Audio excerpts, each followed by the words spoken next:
Outside Prague, Czech Republic, November 28th.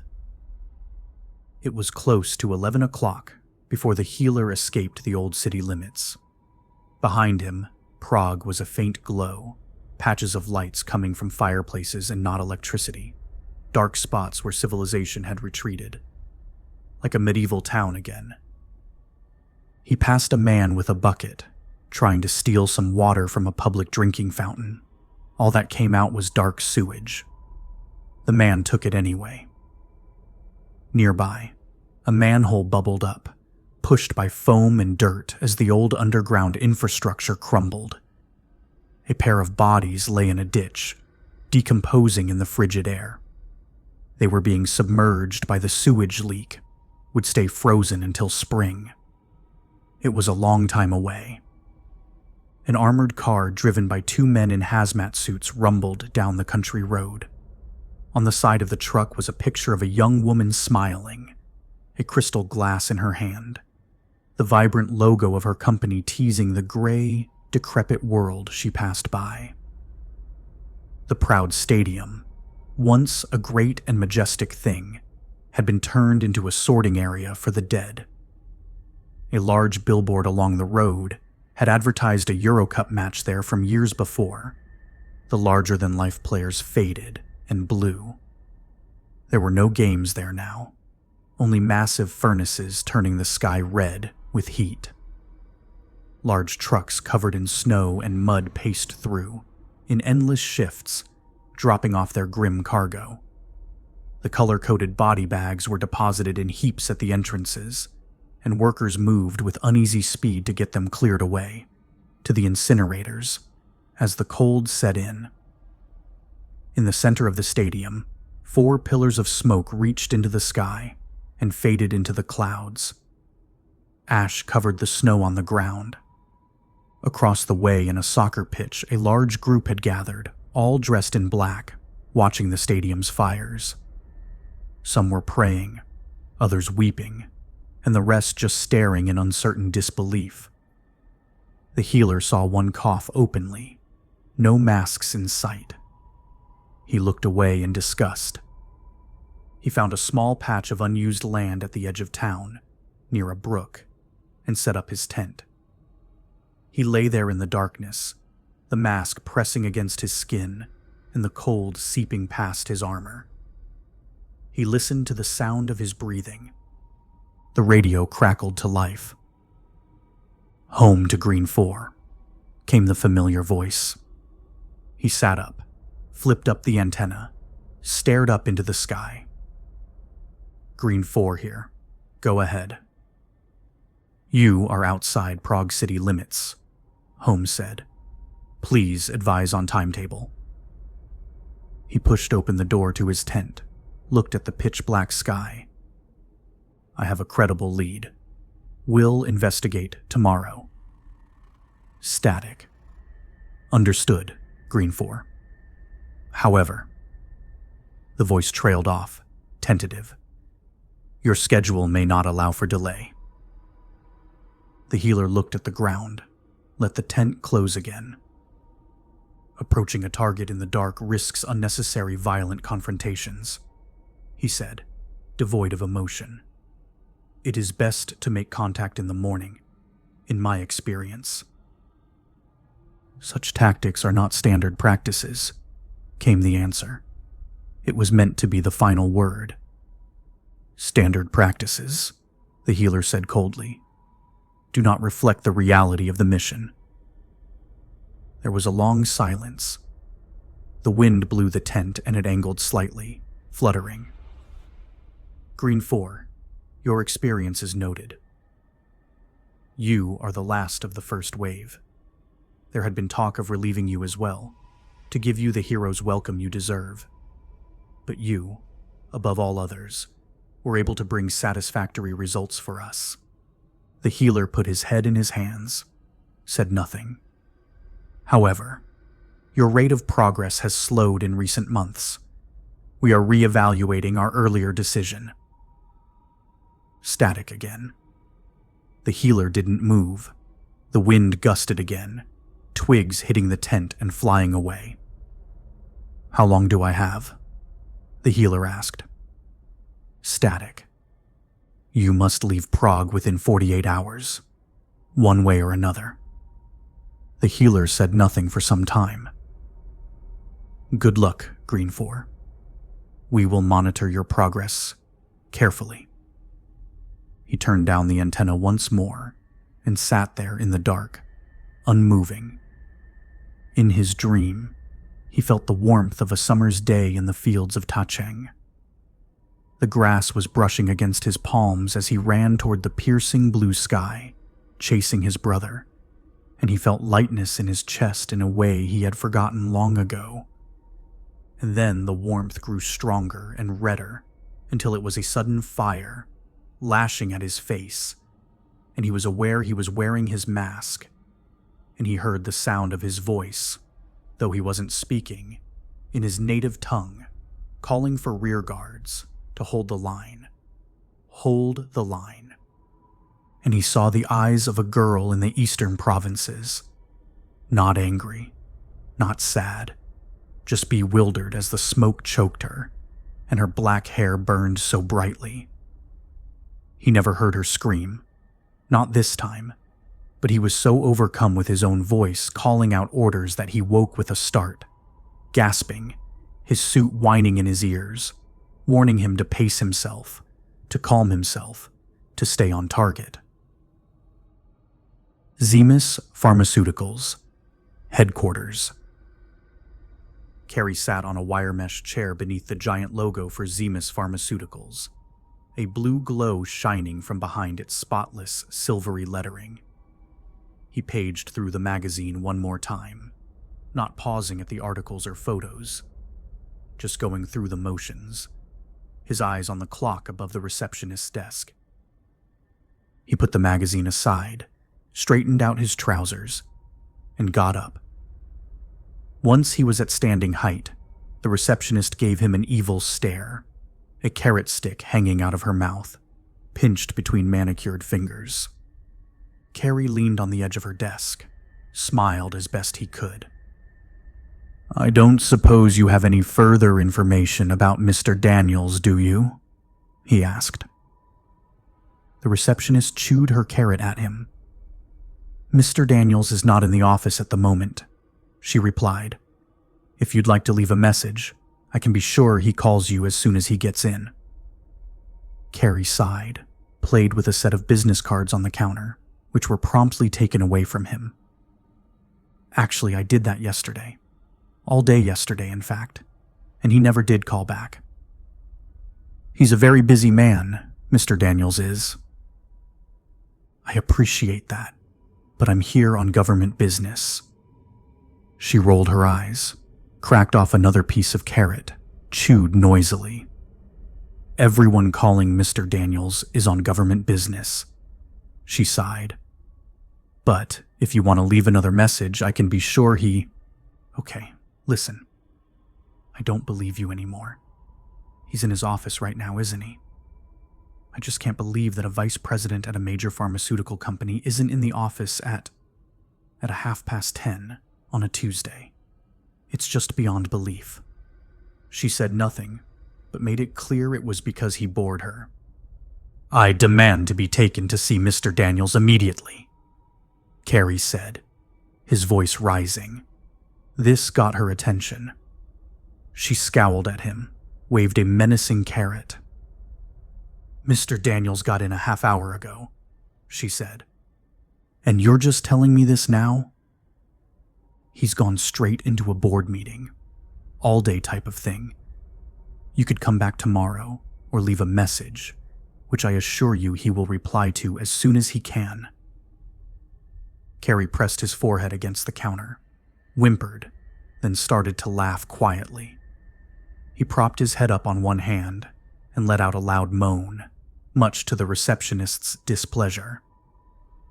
Miss, this is not the situation I wanted to be in. No, sir, she said, inching away from him. My boss. He's the director of the containment office, mind you. He's very strict about these kinds of things. Has rules. Follow the rules. Goose-stepping sort of fellow, if you know what I mean. By the way she slowed her chewing, it was clear she did not. Now, my boss, he told me very clearly, if they give you any lip at all, I want you to declare a D-22 right there, on the spot. The receptionist blinked twice, refused to betray confusion. I said to him, "Sir, I think that's counterproductive. A D-22 would it would be totally out of proportion to the crime, honestly. And fine, I'll bite. What's a D-22? Carrie sprung to life. He pulled a small handheld out of his pocket, hit a few screens, turned it to show her briefly. Strictly speaking, a D-22 is when I say our scanners have picked up a foreign substance in the air, and you all have to be quarantined until further notice. She stopped chewing altogether. See, it's completely unethical in these circumstances, because first of all, I don't actually have a scanner on me most of the time. And they take, literally, an hour to process the air for a sample. So, the suggestion that I'd be able to say for certain that you were all infected with something like Kiev 7, it's absurd, really. The receptionist swallowed slowly. And in the end, it really gets us no closer to whatever we're after in the first place. Sure, they'd lock down the whole building, strip every worker naked, and spray them with 6 batches of disinfectant, and sort you by function and rank, then clothe you in standard-issue government jumpsuits. Good God, do those chafe, let me tell you, and send you to Brighton for quarantine. Brighton? Oh, certainly, for at least 26 weeks, by which point they'd have ascertained that my original reading was probably incorrect, and they'd replace my scanner and shrug and say, "Oh well, better luck next time." The receptionist smiled weakly. But as I said to my boss, it won't really help me have a sit-down with Mr. Daniels. Mr. Daniels hasn't been in the office for weeks, blurted out the girl, blanching horribly. Nobody's seen him for so long. The president is in a tizzy. Everyone is after him. I honestly, truly don't know where he is. Carrie leaned over the counter, close to the receptionist, squinted at her. Are you sure about that? No idea at all. She darted nervous glances left and right, leaned closer to him. He's been accessing the mainframe here, through a secure connection, she whispered. Do you know where from? It's never clear, but one time I saw his address resolving to something to do with Praha. Carrie frowned. Prague? That's what I thought too, but I can't be sure. Carrie nodded, stood back from the desk, checking his handheld again. Well, he said loudly, jovially, no readings here. Must be clean. Thank you. He turned to leave, hit the button at the lift, and his phone buzzed in his pocket. He slid it out, flipped it open, and was greeted with the sound of the director clearing his throat. Good God, Carrie, it's been a full day. You're supposed to have told me you took care of things. Carrie smiled a fake smile, nodded to the receptionist who was eyeing him cautiously. Took longer than expected, sir. Ran into a bit of interference, but I pulled the old D-22 card, and things worked out fine. The what? Listen, Carrie, there's no time for prattling around. Have you given him the message or not? Carrie nodded to the receptionist, got into the empty elevator, and the doors closed. His composure melted instantly. No, sir. He's not here. Then go to his home, blast you. Show some initiative. It's not that, sir. He's not in the country. I have reason to suspect he's in the Czech Republic at the moment. Although I'd like to get our boys here to check server logs to be sure if... No time for that, and no politics about it. Listen here, Carrie. If anyone but you or me thinks he's outside the country, there'll be hell to pay. Absolute hell. Yes, sir. I need you to get on a plane, get to whatever backward shithole he's stuck in, and bring him back. Sir, we're talking about a black zone. There are protocols about quarantine and such, and I'm not sure. The director cleared his throat. You've done this before, haven't you, Will? Carrie rested his head against the wall of the elevator, closed his eyes. Oh, yes, sir, but yes. Yes, I have. Good. I'll requisition the plane. Get back here as fast as you can. Carrie shook his head slowly, as if trying to jostle a good excuse to the fore. His hand pressed against his forehead. He whimpered a reply. Sir, he said. Sir, if I find him, there are only two ways this can turn out. Prison or... The director interrupted him.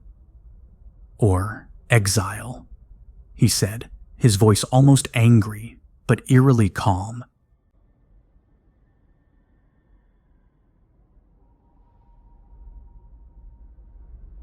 Motol Hospital, Prague, Czech Republic, November 28th. In the oppressive dark of the night, snow still glowed impossibly as it drifted into the street by the hospital. Anuma leaned against the wall, her mask hanging loose around her neck, breathing in the clear, cold air. The scrape on the back of her hand was wrapped in a thick bandage meant for purging wounds. She absent-mindedly rubbed it, the peach color stark against her brown skin. A woman pushed a baby carriage down the side street, the wheels catching and spinning in the thickening snow. There was no baby inside. It rattled and clanked as the random junk and food shook on the uneven ground. Anuma heard the crunch of snow underfoot behind her, didn't turn, waited for Dr. Bastian to stop next to her, looking out into the winter. I didn't mean to be harsh, he said. I hope you understand. She nodded, looked over at him. I just wish I could have helped more. I do too, he said, his tired eyes meeting hers. I think we all do. I wish to God they'd immunized you before you got on that plane.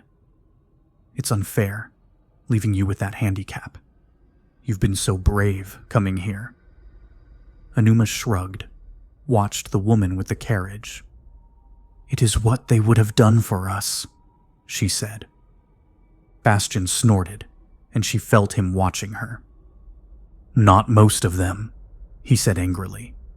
And that you think that it's what makes you a good doctor, I suppose. People are not as callous as you think, Bastian, she said, meeting his gaze again.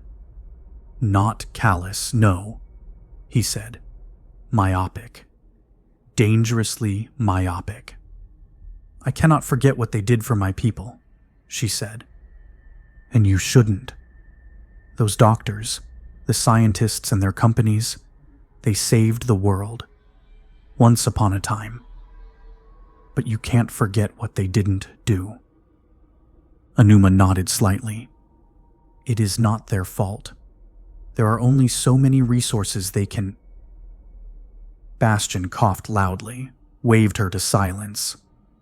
Don't buy their bullshit so willingly, he grumbled. You embarrass yourself. They saved my country when we were on the brink of extinction. They may be only human, but they are good people. You've got your history confused, he said simply. Anuma put a hand on his shoulder, and he winced, refused to look back. The scars on his face, around his neck, signs of battles he'd fought with diseases that would have crushed anyone else where they stood. He was not easily bowed by anything anymore.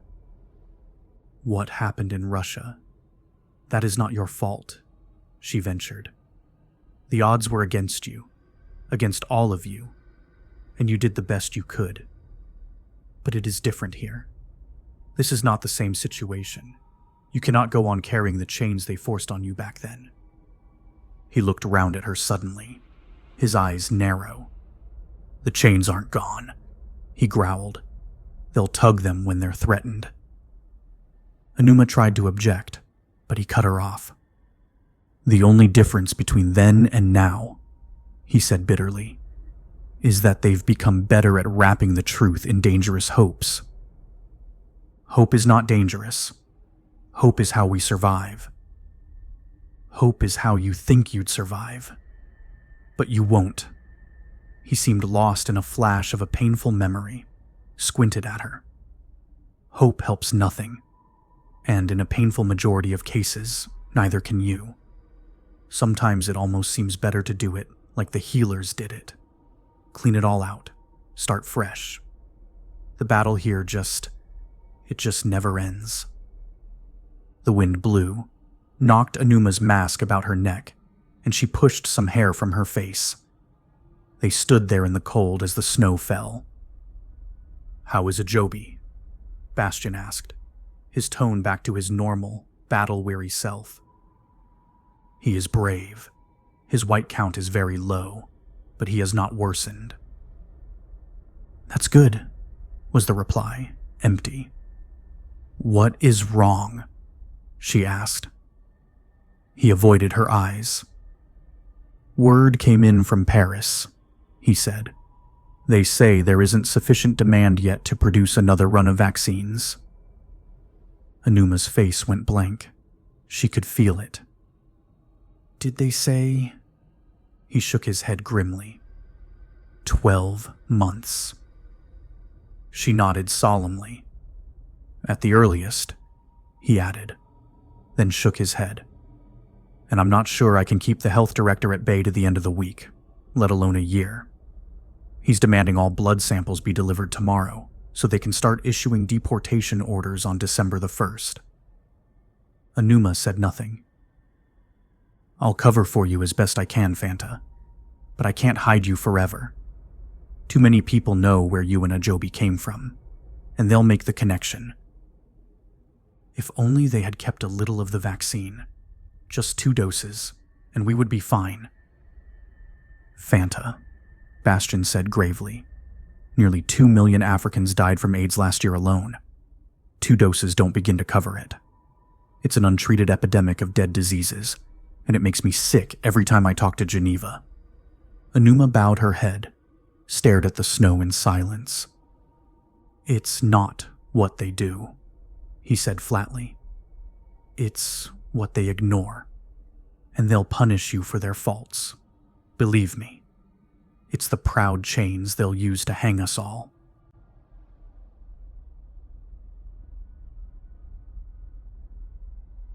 Outside Prague. Czech Republic, November 29th.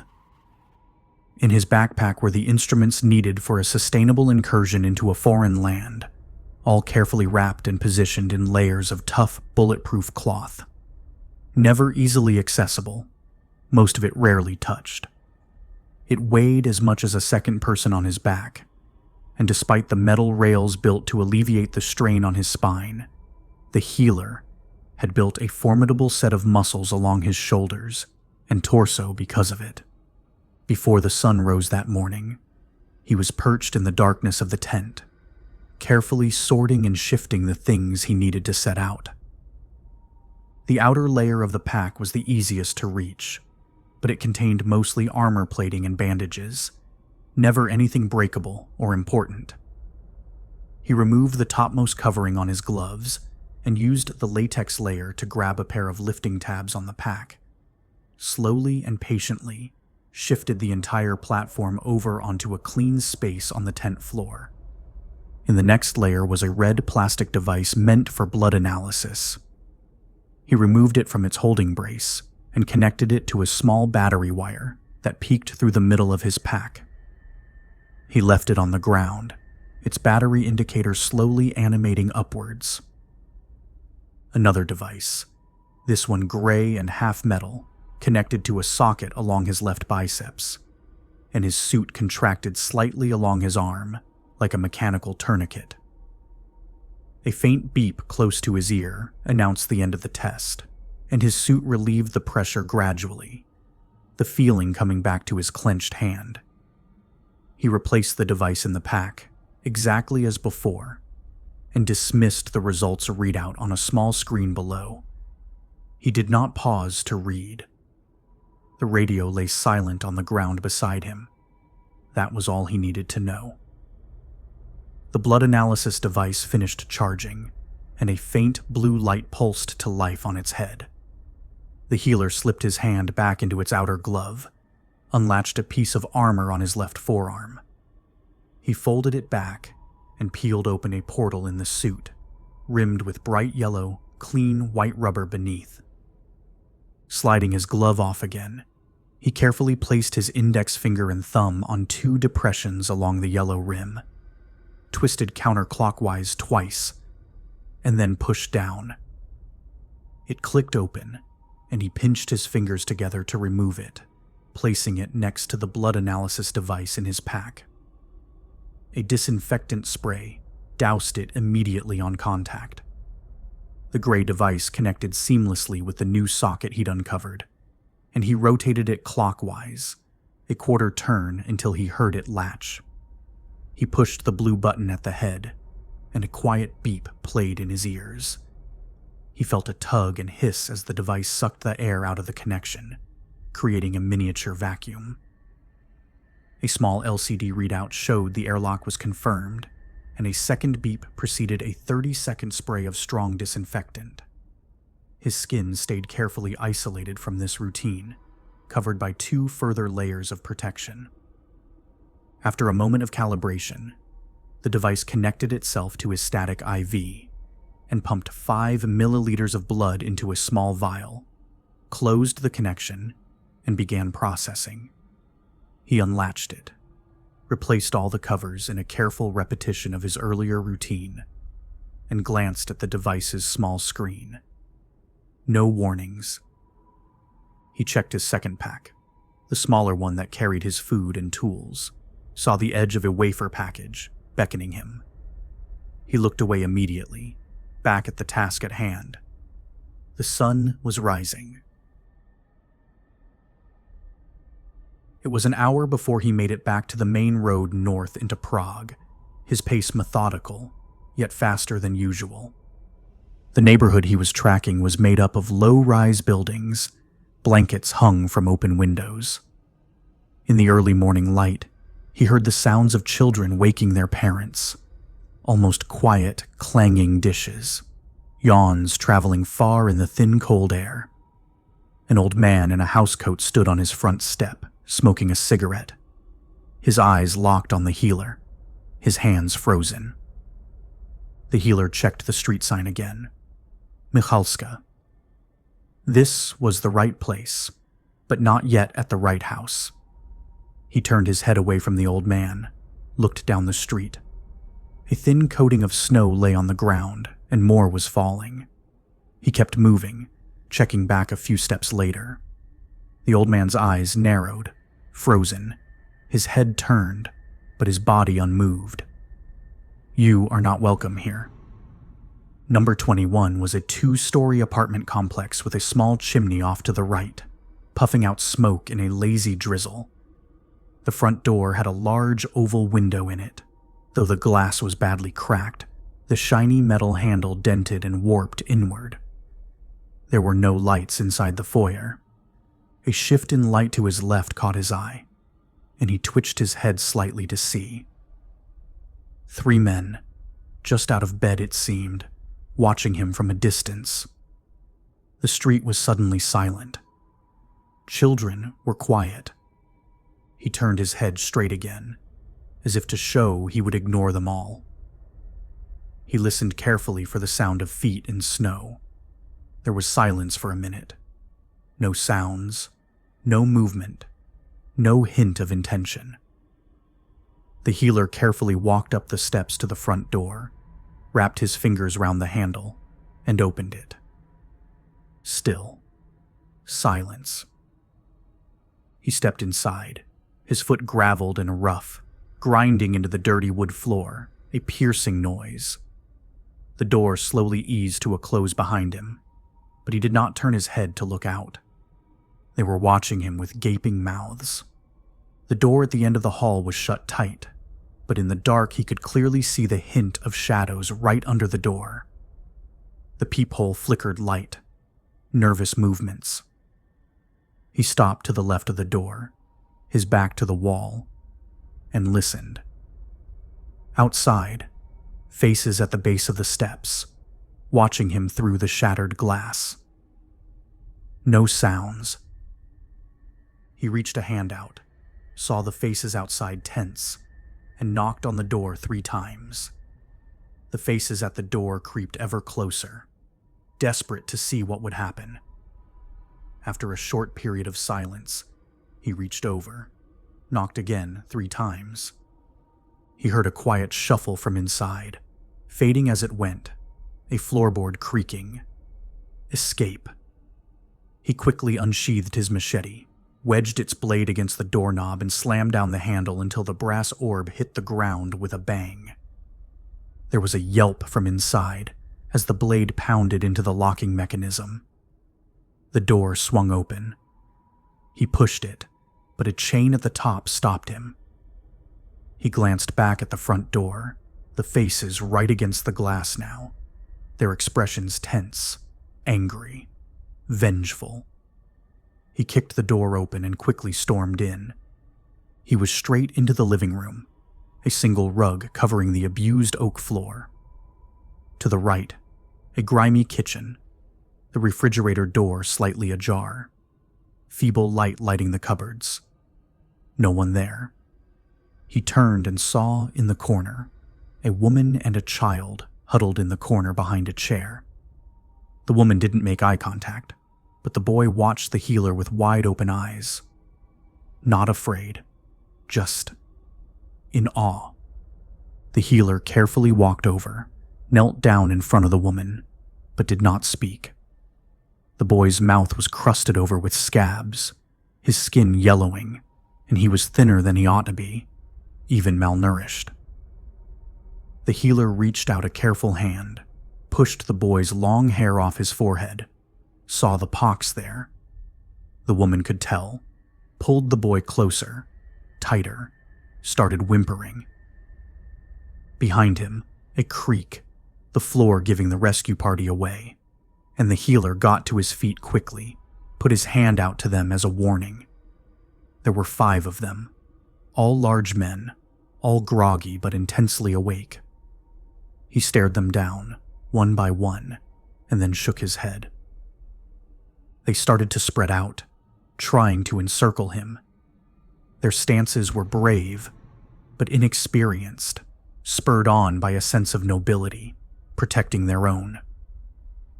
The one further to his left put his arms out, his fists ready, and made quick eye contact with the others.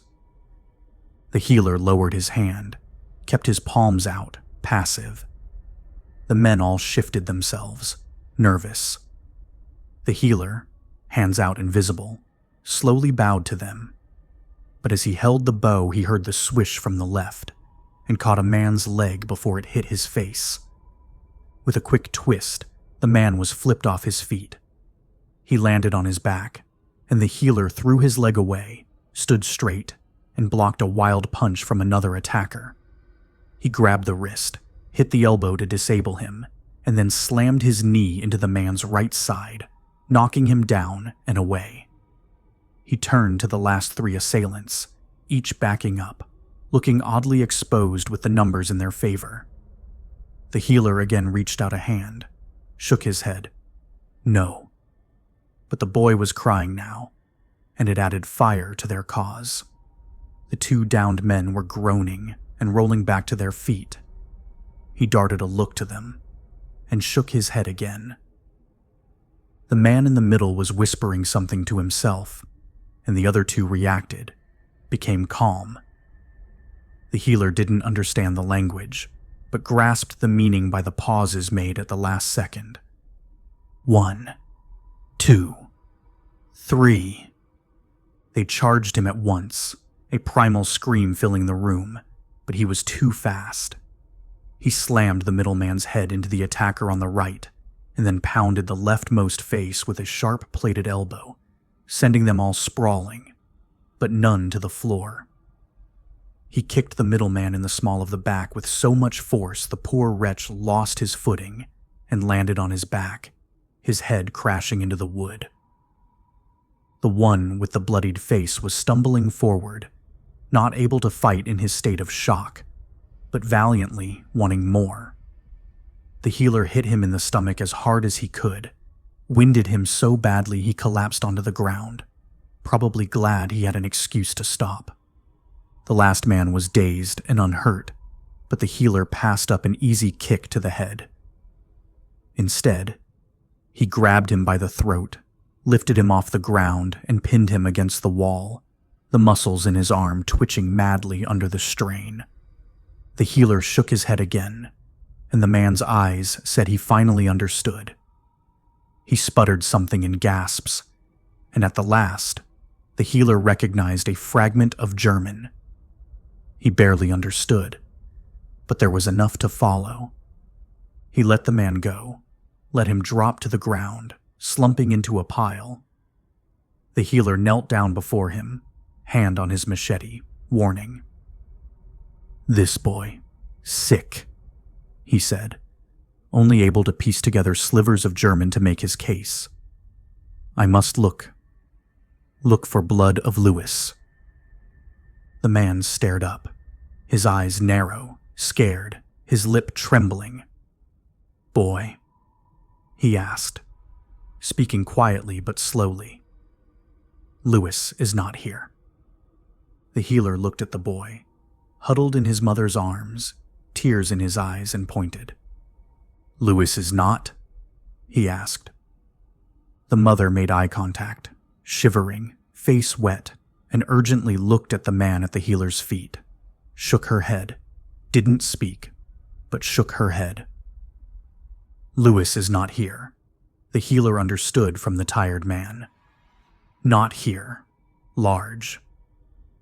The word was wrong, but the context made sense. Lewis had not been there for some time. The men behind him started getting their strength back, creaked back to their feet. "Where did Lewis go?" he asked, his voice deep with rage. The man and woman traded looks, and she quickly glanced at the healer nervously, then back down, then seemed to think. She spoke quickly in Czech to the man, her voice wavering, fearful, desperate.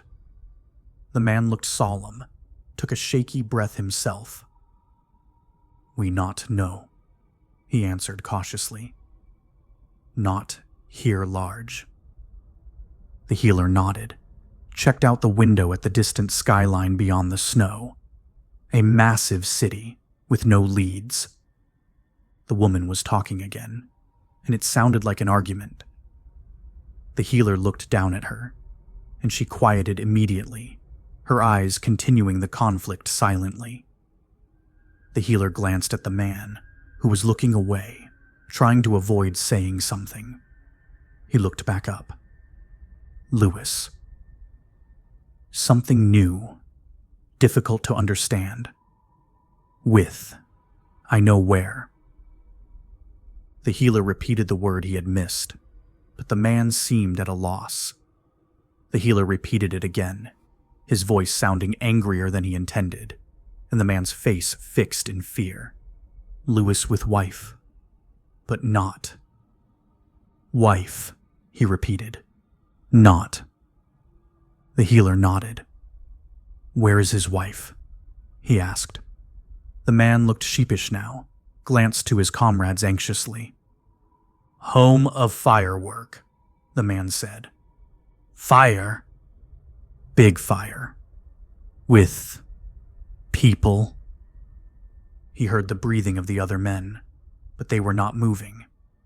Then he understood. Home of big fire. Old home of games. The man looked at him blankly. "Home of big fire is also for games?" the healer repeated, urgent. The man nodded slowly. "Game's not large," he said solemnly. "Not large. Fire now. Big fire." The healer nodded, stepped back. "Yes," was all he could think to say. The man touched his hand before he could leave, and he looked down again. The eyes were red, pained, wrestling with a guilt he would never defeat. After a pause, a raspy breath, he spoke. "Wife. Marta. Louis Kwong." Kwong. He bowed to the man, who retreated at the motion, straightened and said a simple, "Thank you." The man didn't answer. None of them spoke a word until he was gone from sight.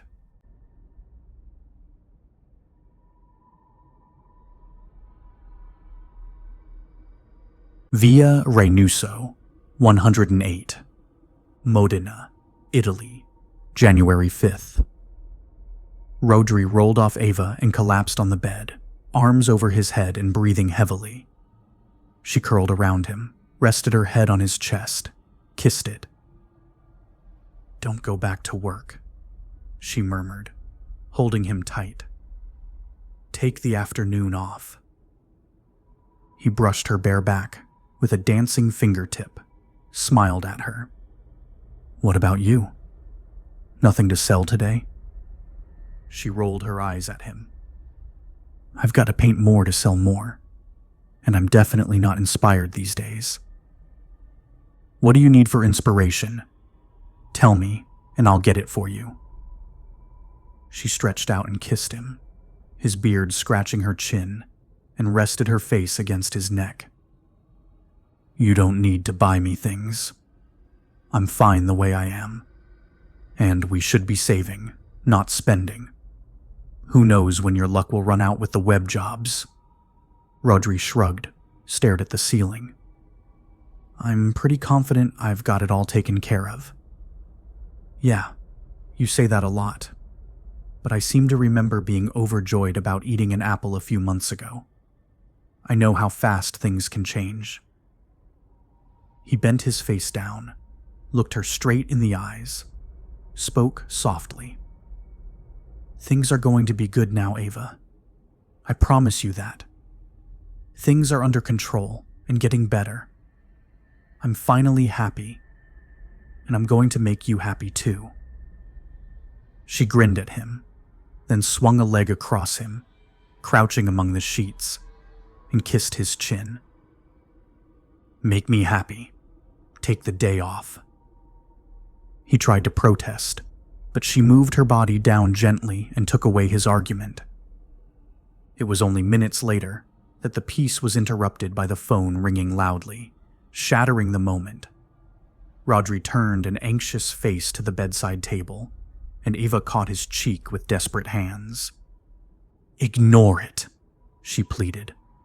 "They'll call back." He did, and they did, a minute later. This time she couldn't stop him from snatching the handset off the cradle and holding it to his ear, his other hand pressing a gentle finger to her lips to keep her quiet. She gave up the sounds, but not the motions. He bit back a moan himself. "Rodri here," he said, wavering. He listened as Ava continued to make love, kissing his neck and his other ear, so immersed in the act that she didn't notice he was starting to sit up in bed, his brow tight with concern. "Right now?" he asked. "Do I have time to?" Ava saw his expression, held back a bit, and tried in vain to hear the other end of the conversation. "All right," Rodri said. "Got it. I'll call you when we get there." He hung up the phone, tossed it to the end of the bed. Ava, pausing herself, tried to catch his gaze. "When we get where?" she asked.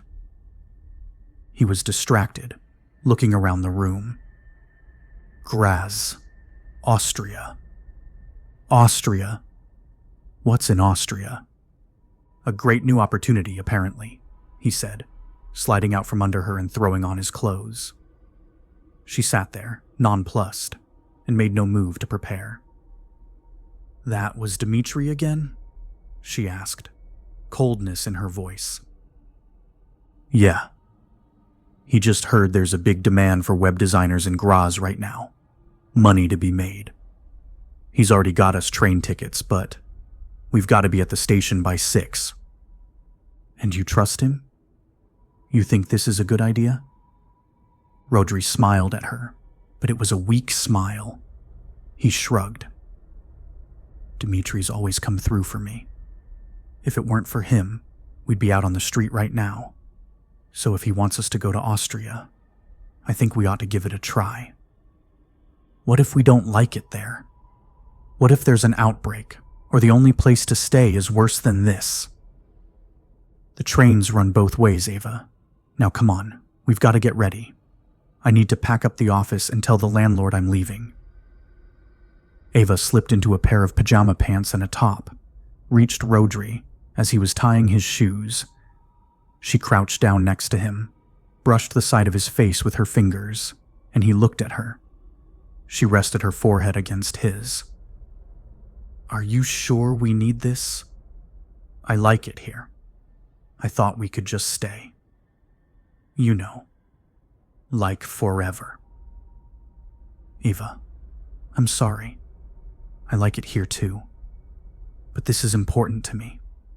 I wouldn't even entertain this idea if it weren't important. We can make things better in Austria. Just give it a try, okay?" Ava looked at the ground for a minute, frowning. Then she met his eyes, nodded slightly. "Will you get any afternoons off in Graz?" she asked, and he grinned. "I'll make sure I do," he replied. Beyond the blue haze, Ava could see shapes, white and brown, gray and black. They swirled ever so slightly, then began to solidify, became clear. She closed her eyes for a moment, and when she opened them again, she was on the ground in the snow, staring at a broken crate. She rolled over, arm numb, and hit her head on the underside of the bench. Her vision flooded again, but she fought it and crawled out into the square. The snow had slowed to a trickle, though the sky was clear, light blue with only a few clouds. The air was colder than before, and she pulled her jacket tight. She was alone. Pyotr had left in the night. The only footprints were her own. Just then, a shuffle from the alley sent her racing for the nearest wall. She pressed herself against it tightly, grabbed a piece of broken wood from the ground, and held it ready. She heard the sound of feet crunching in the snow. And then, at the entrance, "Ava?" asked Pyotr from a distance. She dropped the wood and rushed to him, and he wrapped her in a blanket, rubbing her back. "Are you okay? When did you wake up?" "Just now," she wheezed, her teeth chattering. "Where were you?" "I had to go check on some—" "You left me here, alone?" she said furiously. "Listen, nobody'd come near you, lying on the ground like that. You were safer here than most places." "So you say. I could have frozen to death." He nodded solemnly, met her eyes. "I'm sorry, okay? I just wanted to see what I could find out." "About what?" she spat. "Your mother," he said, staring at his feet. Ava closed her mouth, bit her lip. She was still woozy, but she had enough wits to know what to do. She wrapped an arm around Pyotr, holding him tight. "I'm sorry," she whispered. "I'm sorry. And thank you." She let go and he shrugged, unhappily. "It's not all good news," he said. "All I've got is an address from 3 weeks ago. If she's moved since then, and given the neighborhood, she would. We're out of luck." Ava nodded, her determined air returning. How far is it? She asked. Not far. A few blocks, actually. But, Eva, listen. You said this new plague hits in December, right? That's what the police said. That's in 2 days, Ava. I don't know if we have enough time to... I mean, if she's really lost out there, I don't know if we'll be able to find her before... I know what you're saying, said Ava. But we have to try. She's all I've got left. You've got Rodri. Not anymore, she said, and started down the alley without him. Ava, what's going on? What happened to you? She ignored him, kept walking, swaying side to side from the Tezo set, and he caught her by the arm, turned her around. What happened with Rodri, Ava? She didn't meet his eyes, took shaky breaths. I can't talk about it, Pyotr. I'm sorry. All I can say is that we're not together anymore, and you have to leave it at that. He stared at her, then nodded solemnly. Got it. Sorry. Forget I said anything. She managed a weak smile. So, let's go find your mum and get out of this hellhole before the end of the month, all right? 3 blocks away, they stopped across the street from low-rise building, torn apart by fire, looting, and general decay. The top floors were missing entirely, and she could see the pale clouds and snow falling through the windows. This is it, he said. Doesn't look like the kind of place my mother would live, Ava said. You'd be surprised, he said. Come on, let's go see. The ground floor of the building was mostly boarded up, spray-painted and abused. There was trash piled up so thick it was like a horrible wall of filth blocking their way. Pyotr pushed his way in and reached back for Ava, who had a hard time managing the uneven footing to get to the windows. She thought she saw a human arm sticking from one of the bags there. The air was ripe, like sour grape jelly. Pyotr brought them through to an old wooden window that thankfully slid up without much trouble.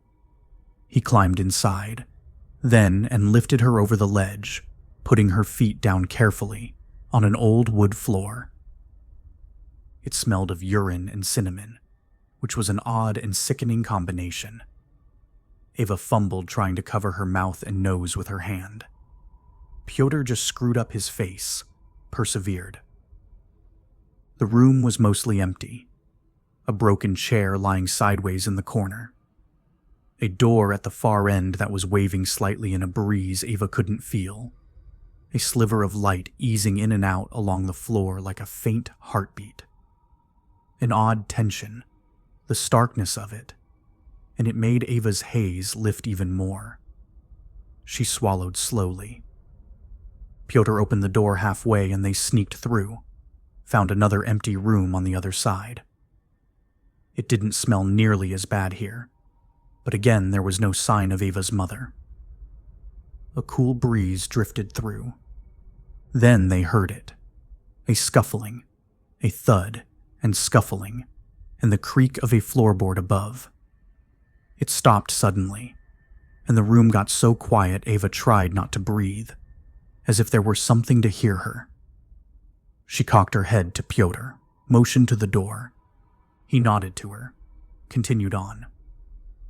She followed through the doorless exit and into a narrow hallway, a row of nails in the wall where frames had once hung. At the end of the stretch was the source of the light, a stairwell leading up, the head of the banister missing and a coat draped over the railing. Ava grabbed Pyotr's arm before he could walk further. It's not my mother. I can tell, she whispered as quietly as she could.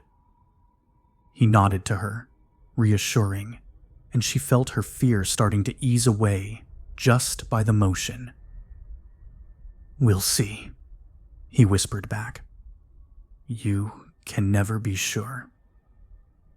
He took her hands in his, and tugging her along, they walked as gingerly as they could to avoid making noise. She heard another scuffle, another thump, then more silence. They stopped, within reach of the banister, and Pyotr leaned forward to peek around the corner, up the stairs. Ava moved with him, and she eased closer, closer, trying to see. A crazed man's face stared her down intensely. "You!" he roared.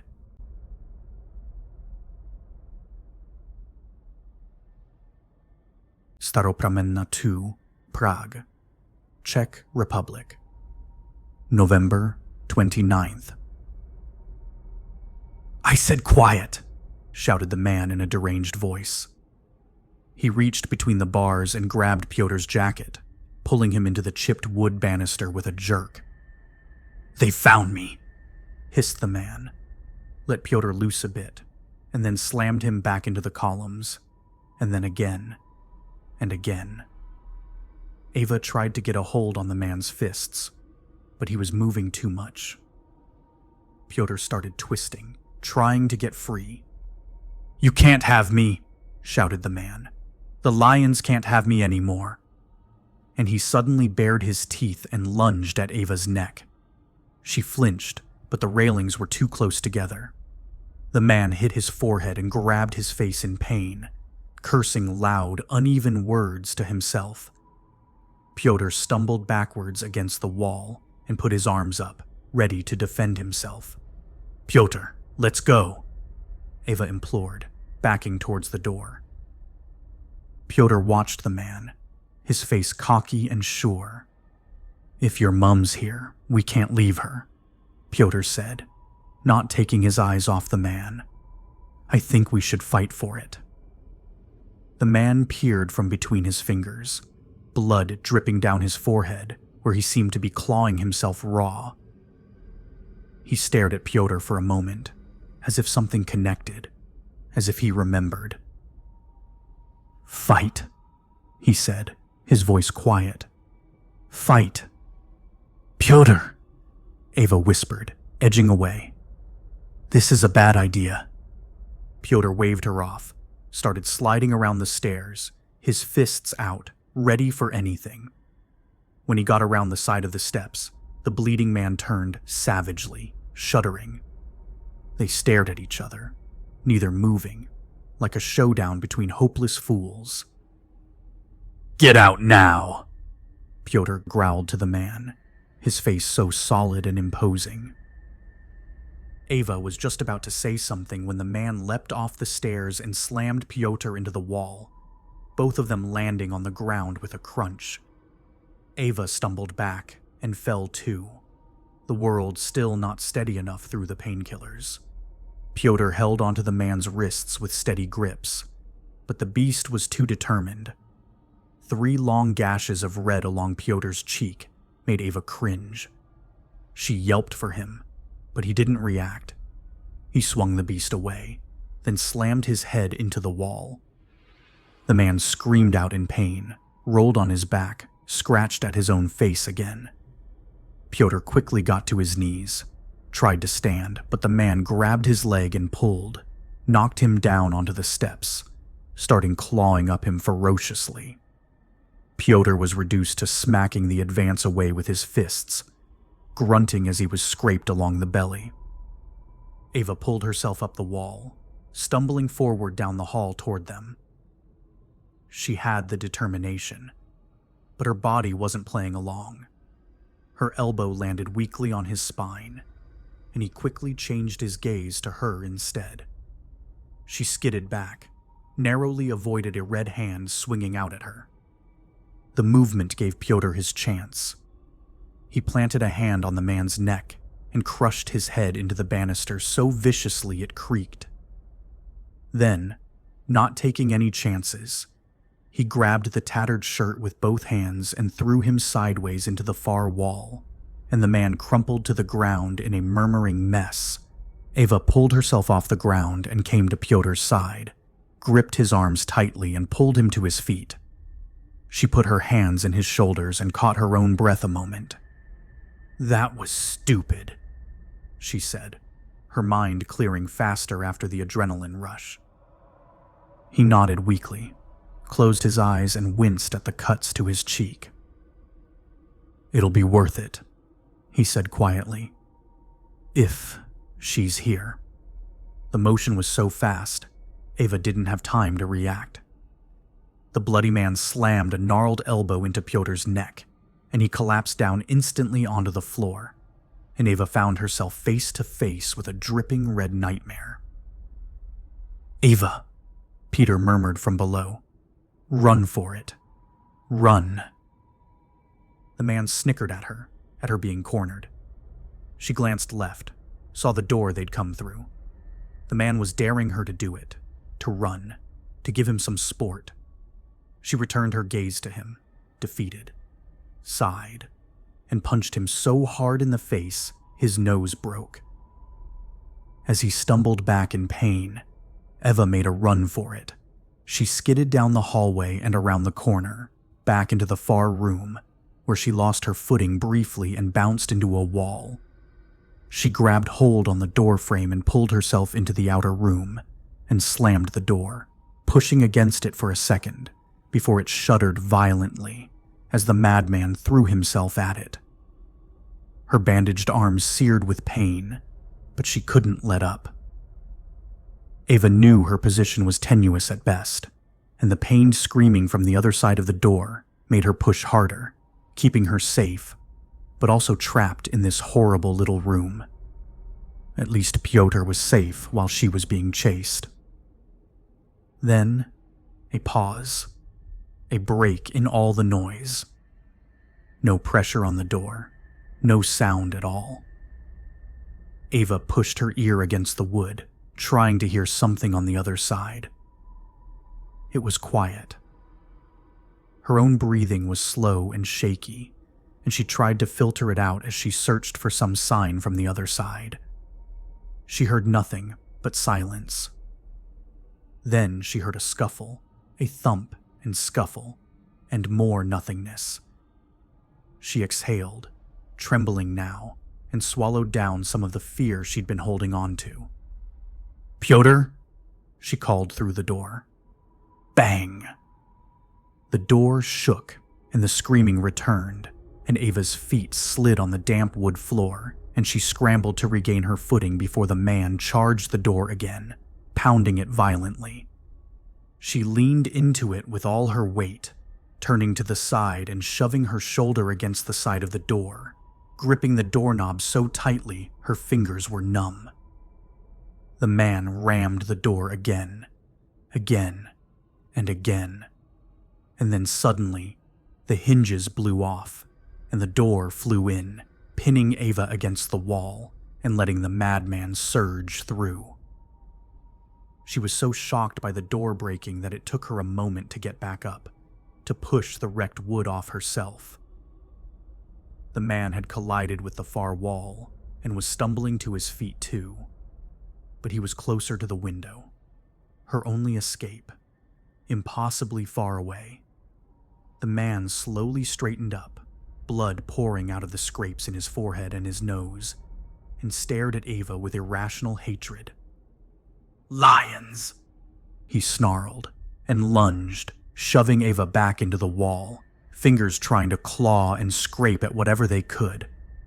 She was overwhelmed, but swung her knee up into the man's groin with as much force as she could muster. It had little effect, but to throw them both off balance, so they fell back onto the floor, the man atop Ava, still trying to kill. Behind her, Ava could feel the edge of the broken chair, and she tried to pull herself up enough to get hold on it. She succeeded, but at the cost of a deep gash to the side of her face. She inhaled at the pain, got a mouthful of the smell of the room again, and gagged. Her fingers slipped off the chair leg, and the man put his filthy red hand over her whole face, squeezed, and smacked her head back onto the ground, cackling, dripping all over her. Ava's thumb pushed the chair leg in a bit, and her hand wrapped around it. She swung it forward with such force it broke free from the rest of the chair.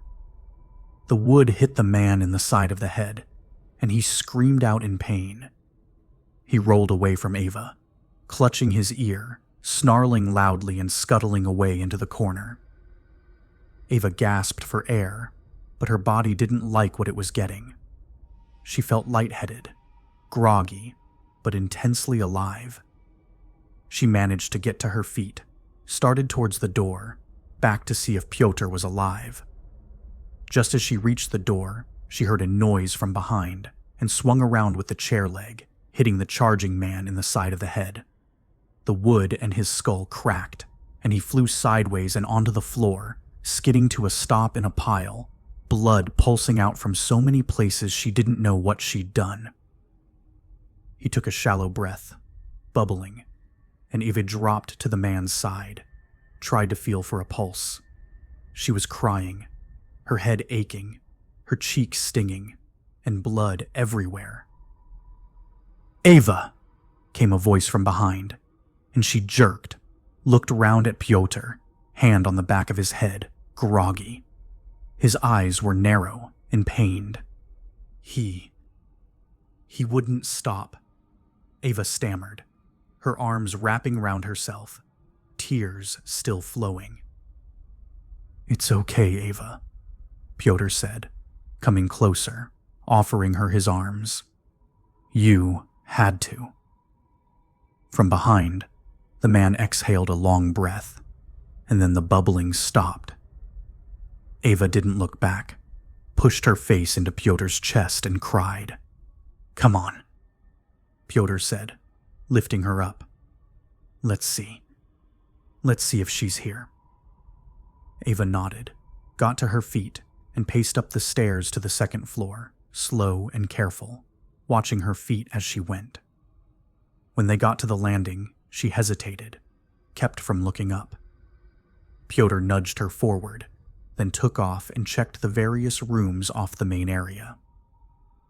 Ava looked around, saw the space, the half-normal living room that had been picked apart over the years. A table and chairs, a potted plant that had withered to nothing, a large painting of blotchy patterns on the wall, a simple rug, frayed at the edges and rippled so it fit into a smaller space than it should have. A long red jacket, black embroidered flowers at its base, was draped over a leather sofa at the far end of the room. "She's not here," said Pyotr glumly, kicking around. "No," said Ava, her eyes locked on the jacket. But she was. Stadium Eden, Prague, Czech Republic, November 29th. The fence around the stadium was tall, chain link, rusted but unbroken. The parking lot was covered with ashes in large metal containers, several workers milling about in hazmat suits, pushing sealed carts around, ferrying the dead to their final resting place. No one spoke. At the entrance, there was a guard with a machine gun, and he stared at the healer passively. He wasn't there to keep people out, didn't care if some fool wandered in. The healer watched him as he entered, studying the gun carefully. Right next to the stadium doors was a small shack, the head office, and from the gates to the office was a wide boulevard where the collection trucks rode. The healer made his way down the center of that street, looking at the crates to his left and right, and the workers around him froze and stared, anxious. He stopped at the office and stared at the fogged windows, the steps leading up to the thin wooden door. He took a step towards them when he heard the faint static of his phone in his ear and froze, looked around and then up at the sky. Green 4, this is home. What is your status? He started away from the shack, back the way he came. He spoke quietly, backing against the concrete wall of the stadium. All is well, he said. Static. You are outside the city core, Holmes said. What is your status? I am following a lead, he replied. You were following a lead last night, Green 4. What was the result of that action? The target was not at that location, he said, but I have solid information about his whereabouts.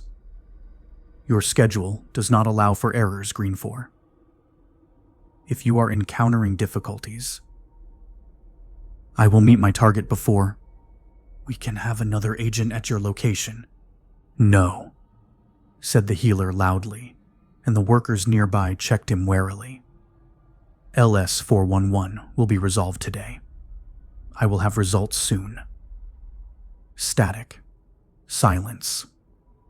Out of the corner of his eye, he saw a man dressed in a half-mask heading toward him, directly at him, his stride aggressive. The healer turned away, waited on the reply. When it came, it was distorted and fragmented by the clouds above. We review, will recall, they said before the radio cut out. The healer tightened his fists, trembling with anger. The man who had been approaching was close now, confident and imposing. The healer spun around, hit him in the chest, knocking him flat on his back. He knelt down on the man, foot on a flailing wrist, and leaned in, using his mask and inhuman voice to their fullest potential. "Marta!" he growled, and the man twitched, terrified. "Marta!" he shouted again. The man nodded urgently, spoke in Czech, voice high and whining. The healer let go his hand and he pointed up at the stadium. He spoke more, but the healer ignored him, threw him to his feet, and shoved him towards the massive entrance doors. Inside were the furnaces. Giant, corroded metal beasts sprawled across the turf, their large vaulted doors lit at the sides by fire so hot it left no trace of their fuel at all. Ashes landed heavily around them, covering the aisles in centimeters thick horror. Workers in heavy masks pushed wide shovels down walkways, clearing the mess. The last hint of their friends and neighbors dumped into dustbins and carted away. The healer paused briefly before a large orange furnace, different than the others. Older. On the side, beneath a Czech ID number, he saw the traces of a word he understood, in characters so familiar they seemed foreign. Shanghai. He trembled, turned away, and his hostage paused too, as the other workers slowly backed into the shadows and ran away.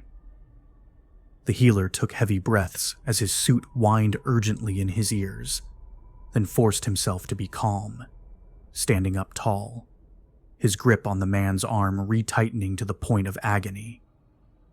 They continued forward, around another corner, until the man paused slightly, pointed with a hesitant finger.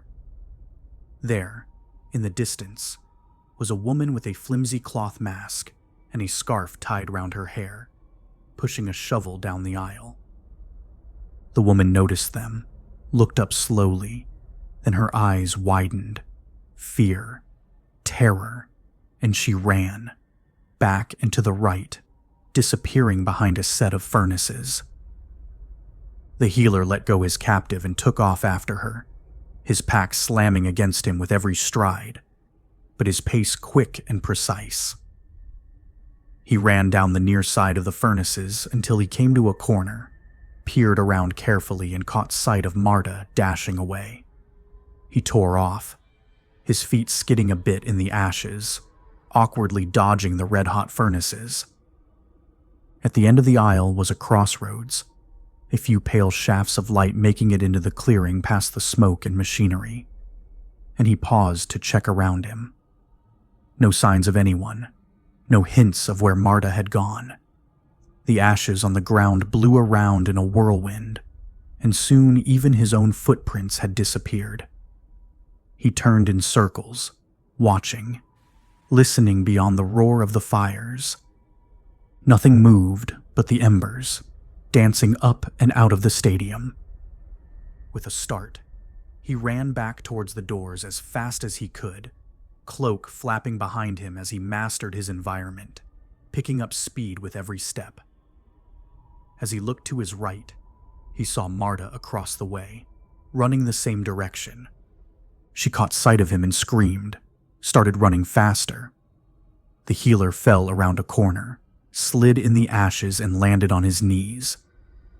He skidded, putting out a hand at the last second, involuntarily, and touched a furnace. His fingertips seared with pain, and he bit back a curse. He got back to his feet and started running fast again, came round the far corner and turned left, saw Marta clearing the doors, out into the sunlight, quick but faltering, wheezing in the impure air. The healer closed the gap, came close enough, and then slid along the ground beneath her, tripping her up, and she crashed to the ground.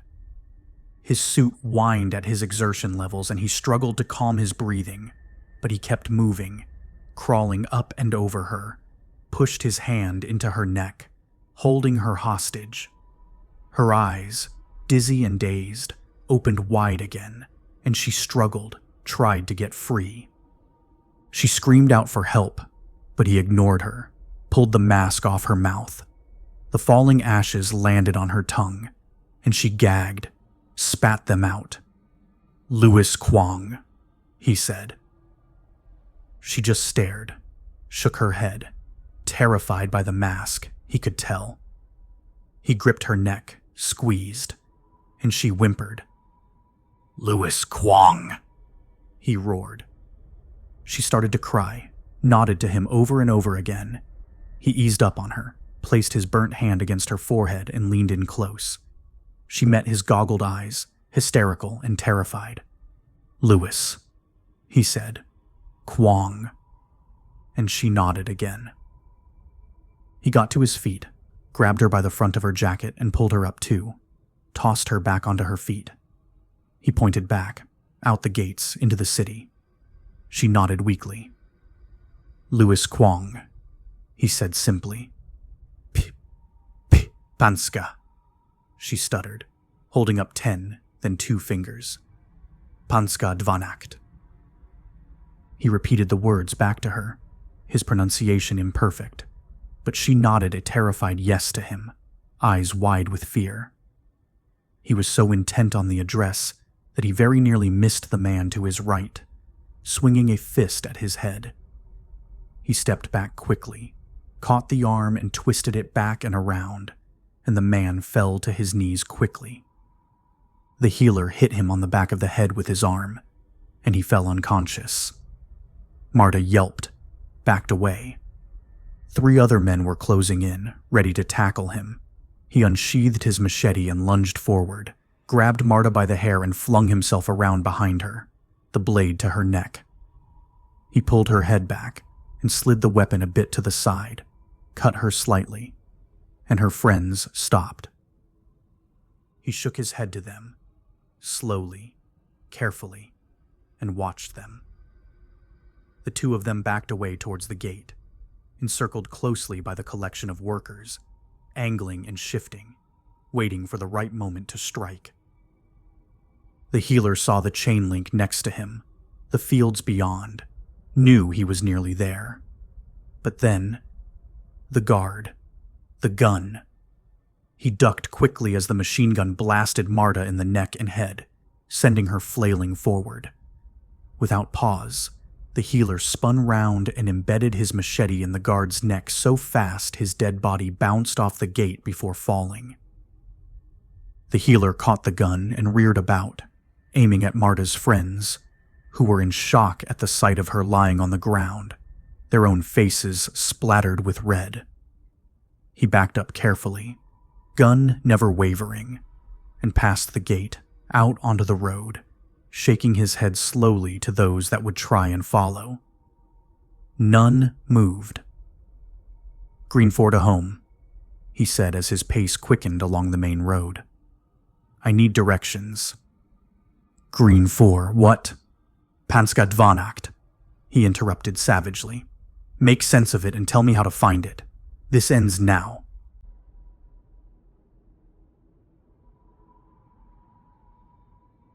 Motol Hospital, Prague, Czech Republic. November 29th. Crew put his hand over the heater vent on the dashboard, tried to feel the warm air as the engine purred. The snow on the windshield was falling, sliding on slick ice. He cursed, stomped his foot on the ground, and turned the airflow up to the highest setting. "Come on, work faster," he grumbled. His phone rang and he screwed up his face, holding it to his numb ear. "Crew," he said. "Any luck?" came Sabatka's voice. "None yet. Just got back from the square. Turned up nothing. Did you know the clocksmith died?" "No kidding. I bet the mayor's having a fit. What happened to his security detail?" Crew cricked his neck. "I heard they were out drinking last week. Haven't heard anything since. How much you want to bet they get charged with criminal negligence over it? The son's sick, the daughter's clueless. Pretty soon there's no one left that can keep that thing running anymore. What's it been? 500 years? Something like that." Sabatka grunted something similar to disapproval, despair. "What are you doing now?" "Just taking a break," he sighed. "How about you?" "Interesting development," she said. "I'll tell you later." "Sure," Crew said, felt for the heat again, still couldn't tell. "What's that noise?" Sabatka pried. "Do you hear that?" "Don't know. Don't hear anything."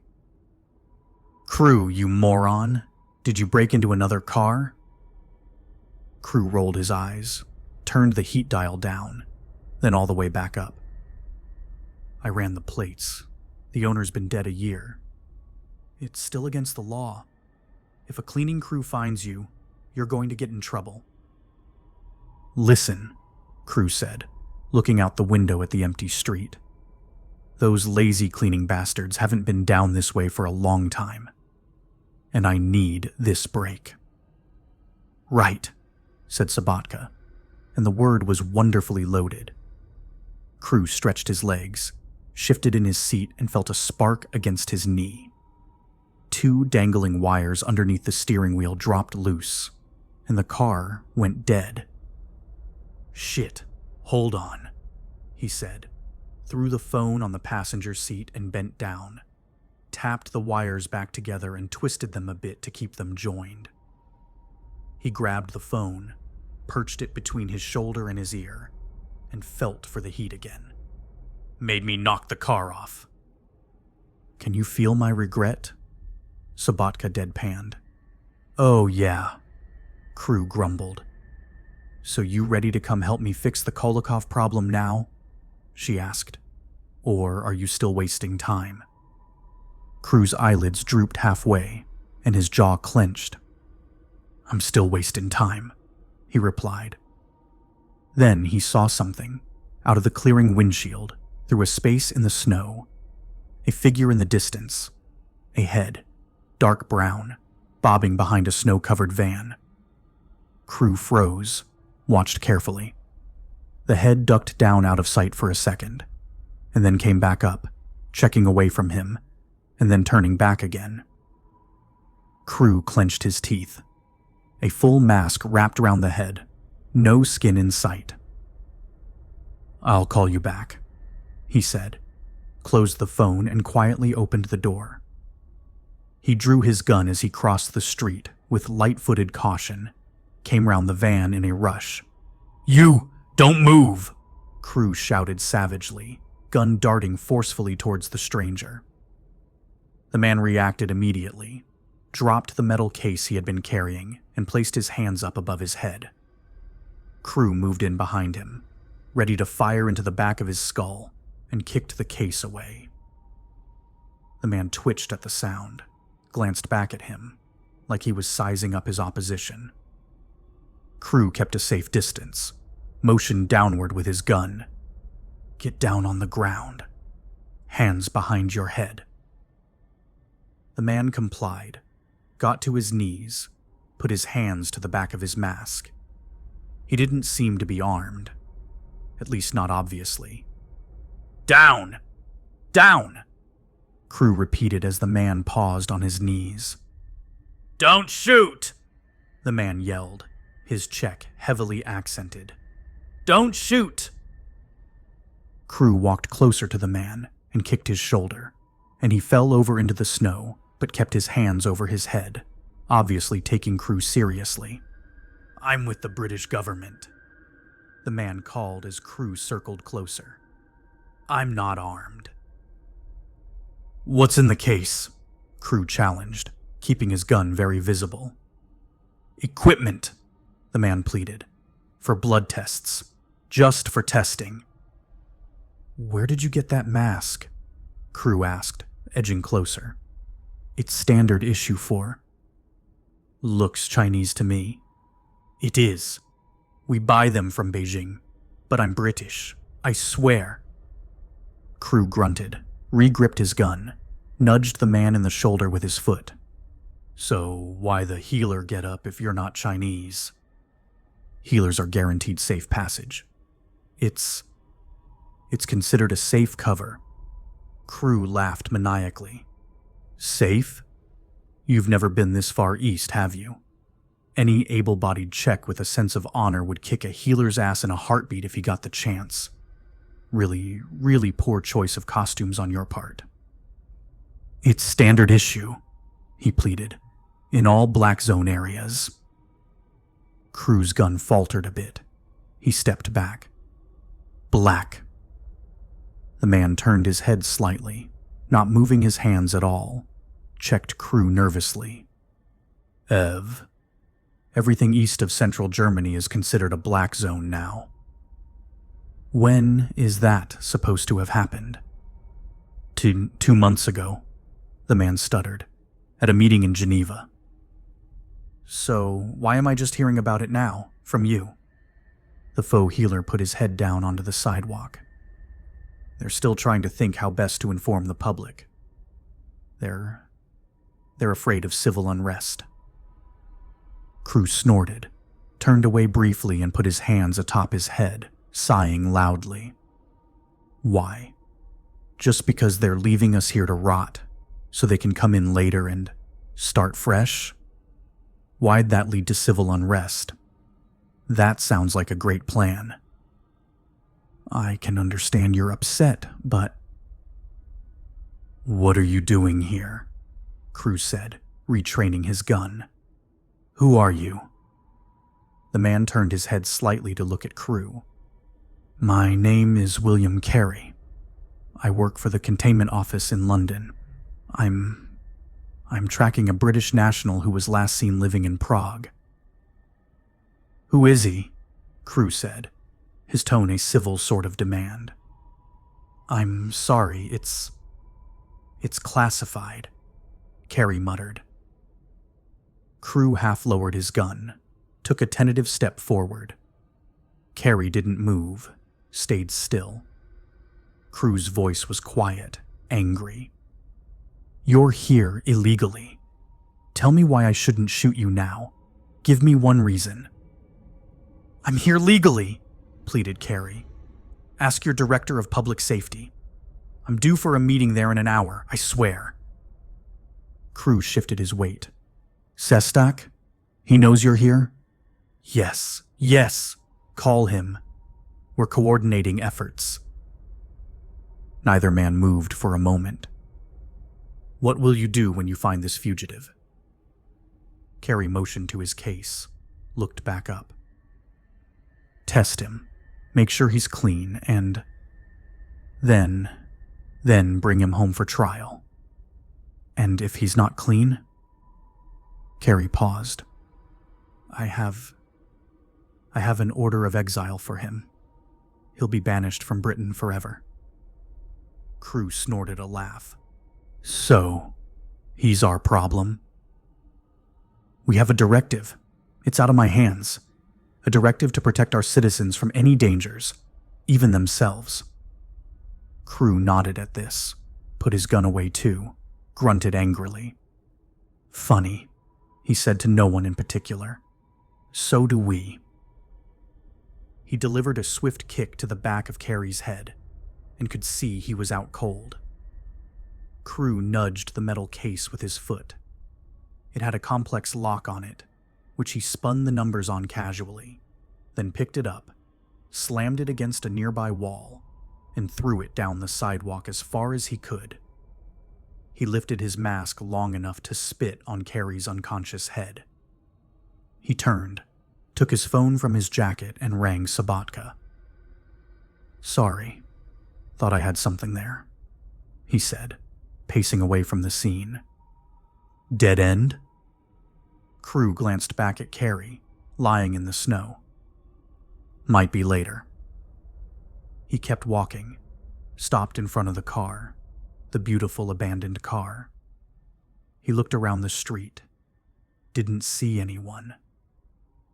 "You don't suppose," he began, but Sabatka cut him off. "You can't steal the car. It's more like borrowing. You can't take it. It's an Aston Martin, though." "Silver?" "In-dash GPS 2, and it works. Park it away from the station, and don't leave fingerprints." Crew smiled, snapped the phone shut and got into the car, gripped the steering wheel longingly. The heat had kicked in.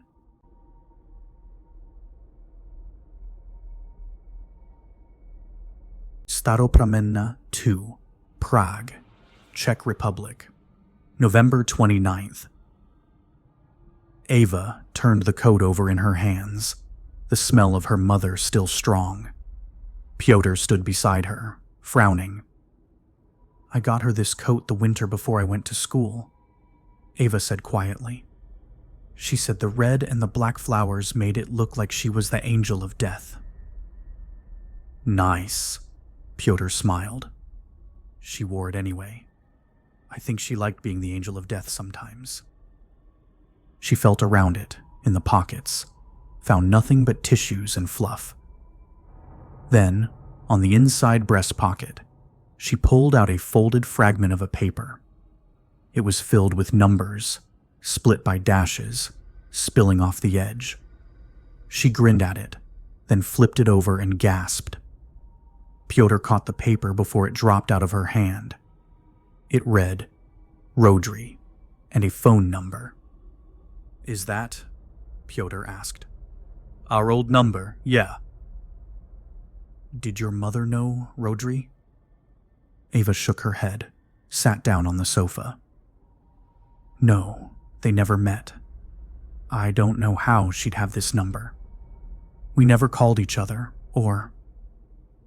Pyotr sat down next to her, took her hands in his. "Maybe she was contacting him, trying to find out where you were. You said you've been traveling a lot. Maybe she got worried and was checking up on you." Pyotr sprang from the sofa, across the room to a small rotary phone, sitting in the corner, dusty and cracked. He brushed it off, carried it over to Ava, set it on her lap. "Maybe she went after you. Maybe she's already out of town." "What's the phone for, Pyotr?" "If she went to Rodri, the two of them might be looking for you." Ava took the phone, gripped it tight. "That didn't happen," she said seriously, and put it on the ground beside her. She flipped the paper over, looked at the string of numbers. "What's all that? Some kind of address?" "It's a note to herself. She writes in code to keep people from snooping." "What people?" "Me, mostly," Ava said with a smile. "Lists for birthday presents, stuff like that. Letters to numbers, shifted on a rolling cipher. It's complicated, but she really has it down. She's pretty good with patterns, I guess." "Yeah," nodded Ava, squinting at the paper. "Took me until I was 7 to catch on myself. Learned about my first laptop 3 weeks early, and I've been keeping my code-breaking skills secret ever since." "So, wait, you can read this?" "Oh yeah, definitely." She smiled. It's a bit tricky with the edge of the page ripped off, but I'm pretty sure it says something like Wednesday, 5 o'clock, Sestak. Dobroslav Sestak? Pyotr hissed. It doesn't say. Who's that? Director of Public Safety. Real hard ass. He's the one who shut down all the city squares, made the police his personal germ-killing army. He's got more power than the mayor, and he knows it. So, my mother went to him for what? As an advisor? Couldn't be. She was fired. Why would he meet with her? Ava nodded, rubbed her temple gently. The leftovers of the tezoset were making her so tired. There's only one way to find out, she said. We'll have to go ask him ourselves. Pyotr barely got in front of her, pushing her back with a pleading hand. Ava, wait. Hold on. His office is like a fortress over there. There's no way we'd get in to see him, even if we weren't on the run from the police. He might know what happened to my mother, Pyotr. All you have connecting them is this. This scribbled note that means nothing. Ava, listen. I want to find your mom as much as anyone, but this is not the best use of our time right now. She grabbed his shoulder tightly, looked into his eyes. I'm going, she said simply. With or without you. She started down the stairs again, holding her breath for fear of losing her resolve. Pyotr stayed still a moment, then let out a deep sigh and followed her outside. The gear they'd stolen from the storehouse at the park on Rashinovo Nabzhezhi smelled clean and crisp, like antiseptic and lemons. Ava fidgeted with the latch on the back of her mask, pulling it tighter around her face until she could no longer feel the cold air on the skin below her cheekbones. Pyotr rifled through a plastic bag, frustrated. There's only one glove in here. They forgot to pair them, the bastards. You should go back and complain. Ava smiled. They paused at a corner near the old apartment building Sestak had claimed as his office. They glanced around in turns, checking out the trio of armed guards by the front doors, floodlights blasting onto the sidewalk like a fortress. See what I mean? Pyotr whispered. It's not like they're offering tours of the place. Maybe there's a side entrance or something, Eva said. We've got to get closer. Come on. Pyotr grabbed her arm, pulled her back. Not a chance, he warned. You're waiting here. I'll go see if there's another way in. Is this chivalry? No, it's you looking so dazed that they're going to know something's up at the sight of you. I can still pull off casual if I have to. Ava nodded, patted him on the back. Keep the mask on tight, and don't stare, okay? What am I? An idiot? He smiled back, then strode around the corner as if on a midday stroll. In any other circumstances, it would have seemed natural. Ava peered around the corner, watching as Pyotr closed the gap towards Sestak's building, hands deep in his pockets. He skipped off the sidewalk, down onto the street, and started crossing closer to the floodlights. Hey! Shouted one of the guards, taking aim with a machine gun. Other side, kid. Pyotr skidded to a stop, held his hands up to show compliance, and moved back to the far side of the street, eyes carefully away from the guards, who were watching him cautiously. Ava tracked him until he turned the corner a block away, then started walking back to meet him halfway, breath streaming out of her mask in tense bursts. Just as she spotted Pyotr rounding the corner ahead, the air filled with the sound of bells. Clumsy at first, then a slow, mournful tolling that echoed off the buildings, drawing Ava deeper into despair. What's going on? She said to Pyotr when they met halfway down the block. The clocksmith's son just died. People are freaking out. Ava glanced up as more bells rang out, the distant sound of weeping from untold homes nestled away from this frozen hell she was living. "They were really that loved?" she asked. "The clock's a symbol of hope to the city," Pyotr said. "It's irrational, but people really care about that family. Nuts as he is, Sestak understands that pulse." Ava squinted, looked to Pyotr. "Sestak knows them?" "Knows them. They're like his pet project. He's going to have a hell of a time finding a way to spin this mess. He must be in agony right now." Ava checked back the way she'd come. "You said there was a daughter, right?"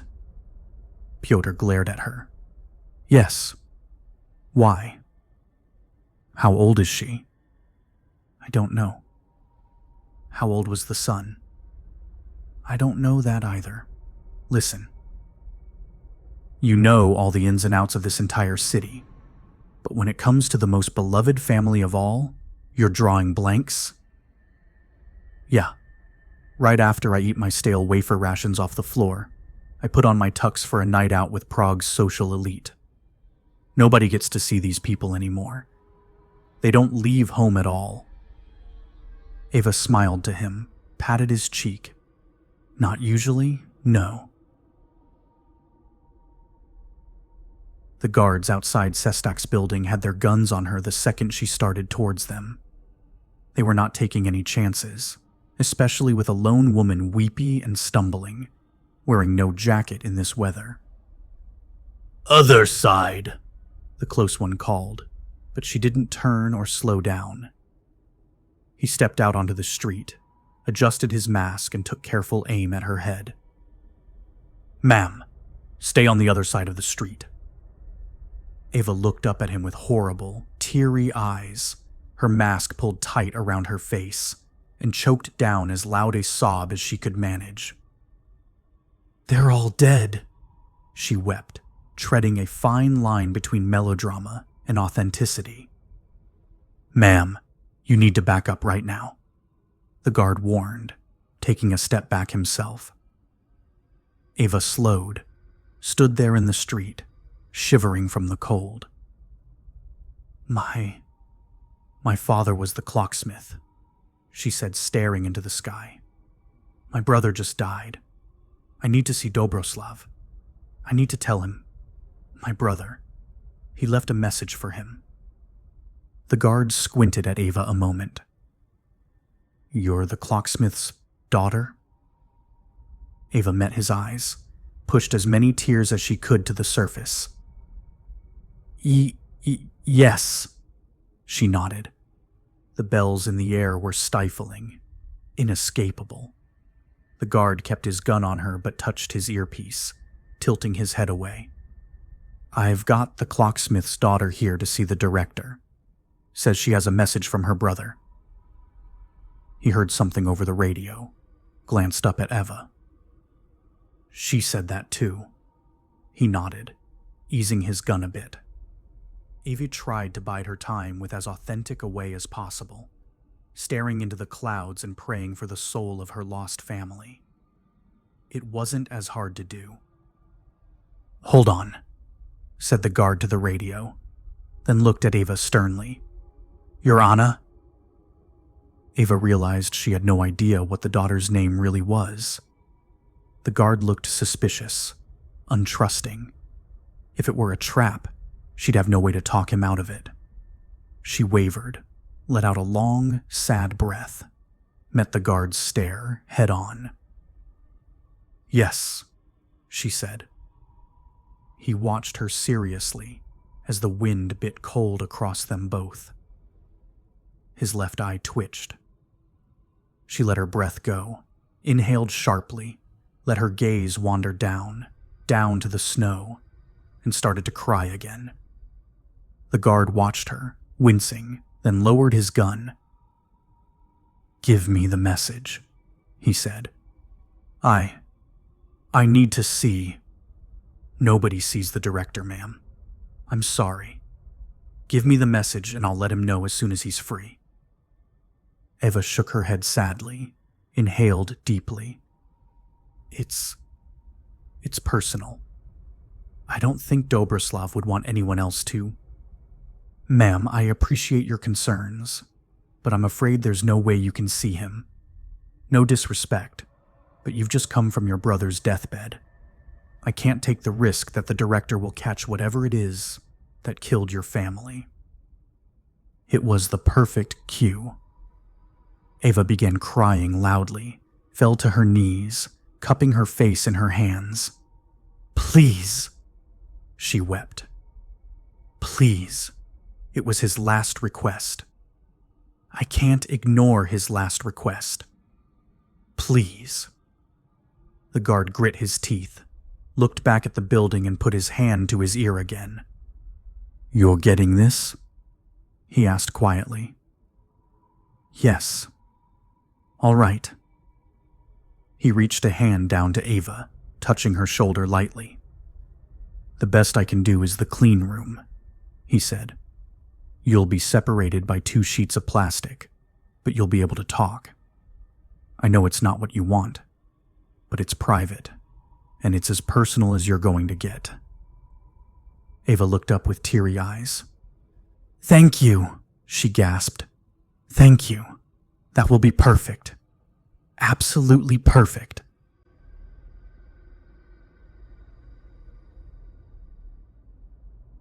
Platnerska, 110, Prague. Czech Republic, November 29th. Are you sure I can't offer you something to drink, Mr. Carrie? Asked Sestak, pouring himself a glass of scotch behind his large, ornate desk. No, sir. Thank you, sir, said Carrie, bowing politely, the stiff leather of his suit creaking with every movement. I'm afraid I can't take the mask off to enjoy it. Ah, nodded Sestak. Quite right. I apologize, but do you mind if I... Not at all, Director. It's your home. Sestak smiled serenely, putting the glass to his lips, pausing to watch the absurdity of the scene. This almost inhuman monster standing in the middle of a classic Prague drawing room. Buckles and air filters met plush velvet curtains, and the result was unpredictably obscene to his sensibilities. Shall we get straight to business? I have a call I must tend to soon, unfortunately tight due to your late arrival. Yes. Carrie nodded, rubbing the back of his head absent-mindedly. Again, I apologize for the delay. Not at all. But if you please, time is tight. Carrie quickly brought his dented and scraped metal case around to his lap, unlatched it with a few quick turns of the dial, and pulled out a mid-sized envelope with both hands. It sounded like metal inside. Heavy pieces of metal. He carefully placed it on Sestak's desk. The director stared at it a moment, but did not move. What is it you're after here, Mr. Carrie? He asked. A British national living in Prague, Mr. Daniels. The Zamus fellow, Sestak said ominously. Yes, what of him? What's he done now? Now, sir? Sestak grunted unhappily, swirled his drink. He's an insufferable fool, that one, he said, constantly second-guessing city policies, sticking his nose where it didn't belong. Why? Once he tried to convince me to keep the opera house open, despite all indications that it was a major infection point for the city. He tried to bribe me to keep it open. The fool. Bribes are beneath me. Offends me to no end when fools think they can buy away my sense of duty. Carrie nervously glanced at the envelope on the desk. So, Mr. Carrie, Sestak said, leaning back in his chair. What has he done this time? I'm not at liberty to discuss the details of his case, sir, as you know. But I can assure you that his behavior poses no risk to the city of Prague, or its citizens. Sestak sipped at his scotch again, scratched the tip of his nose with a carefully manicured nail. "I've already granted you free reign of the city. What more do you need?" "Well, sir, first of all, I would appreciate if you could convey my status here with your local police. I had a small mishap earlier, which has greatly, impeded my ability to operate." "I'm sorry to hear that. Nothing a good night's sleep and some painkillers won't help, I'm sure. But if you could..." "I will pass along the warning," Sestak said, jotting down a note on a pad of paper. "Thank you, Director," said Carrie, genuinely appreciative. "And also, if I may ask, do you have an address for Mr. Daniels on hand? The house we suspected him of occupying is empty, and I'm afraid I'm running out of leads." "You've tried the place across the Charles, then?" Carrie sat up straighter. "No, sir. Do you happen to know the..." "Indeed I do," Sestak said, scribbling an address on the bottom of a sheet of paper and ripping it off for Carrie. "Since my secretary passed last year, I've found I've a better memory than I knew. Send enough bottles of wine to someone, and you remember their address forever, I suppose." Carrie got to his feet, hand out to shake, happiness showing through the mask. Sestak accepted the hand, if hesitantly. "Thank you, sir," said Carrie. "You have been a very great help to me." "It's my pleasure, Mr. Carrie," said Sestak, glancing down at the envelope again. "Don't forget your package, please." Carrie quickly slid the envelope back into his case, snapped it shut, and backed towards the door, bowing like a fool in the presence of royalty. Sestak replaced his glass on his desk and walked Carrie out, patting him on the back jovially. "One last word of advice, Mr. Carrie, if I may," he said as they reached the exit out into the hall.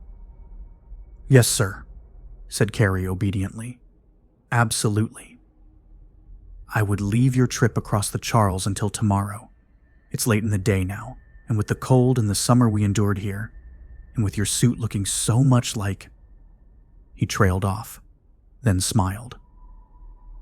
"Well, I can't imagine you'll want to be seen out in the dark dressed like that. For your own safety, naturally." Carrie barely responded. His voice was small and weak. "No, sir. Thank you." As soon as they opened the door, Sestak's assistant rushed forward, notepad in hand, clicking and unclicking his pen as if to punctuate his displeasure at the schedule being thrown off kilter. He bowed politely to Carrie. "Sir, if you please. One of our men will help you back to your accommodations." Carrie was led by the arm down the hall and away. As soon as he was out of earshot, the assistant began speaking in hushed tones to Sestak as they made their way back down the hall. "Was it a good meeting, Director?" he asked. "Fine enough," grunted Sestak. "Any news from the Golden Tree Apartments? Any more cases?" "None reported, sir. I am still getting hourly reports, but it seems limited to the 4th and 10th floors." "Excellent. That's good news. Keep the ventilation shut down, and tell the army to keep its position until I give the word." "And what of the press, sir? They're asking about the barricade." "Tell them nothing for now. I don't owe them anything. If we start torching, and that's if, release a statement detailing the facts. Otherwise, this is just a routine quarantine. If anyone knew it was Nuremberg, we'd have a riot on our hands, and I can't handle one of those right now." "Yes, sir. Any further word on the healer?" "Scattered reports, sir. Housing complexes in the south. Stadium Eden just recently. A few deaths, but nothing actionable." Sestak growled, checked his hair in the glass of a painting along the wall. "Call the Chinese ambassador and express my displeasure at civilian deaths in my city." "Yes, sir. Certainly. Should I demand they recall the agent?" "Gods, no, man. Whatever you do, don't upset them over this. I won't have Prague mentioned in the same breath as Kiev, not over a few fools with an inflated sense of their ability. Nobody burns this city to the ground but me. No, sir. Understood, sir. Oh, and can you please remind the police that they're to leave the damn healers alone? I thought it was well established, but apparently not. I can't control the populace, but law enforcement is supposed to understand the law, at least. The assistant touched a hand to his ear, eyes darting left and right. Sestak began adjusting his jacket sleeves impatiently. Is Sobotka on the line yet? He asked. The assistant blinked to attention. Yes, sir, but if I may, it's confirmed that both Mr. Kopecky and his son have died. Sestak stopped dead in his tracks, stared at the floor. Damn, he breathed. God keep their souls. Who else knows about this?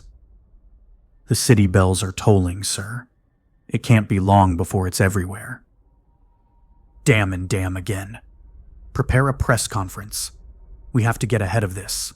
Have Dr. Muller check Anna Kopecki's blood and get her over here for the cameras. We need to show the city there's hope in the face of tragedy. Sir, that's the other thing, said the assistant haltingly. Anna Kopecki. She's already here.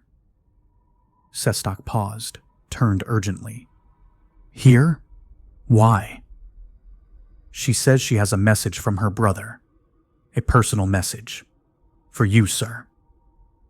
Sestak nodded, loosened his tie, and removed his jacket, immediately taking on the air of a concerned grandfather, caring, compassionate, mourning with the people he loved.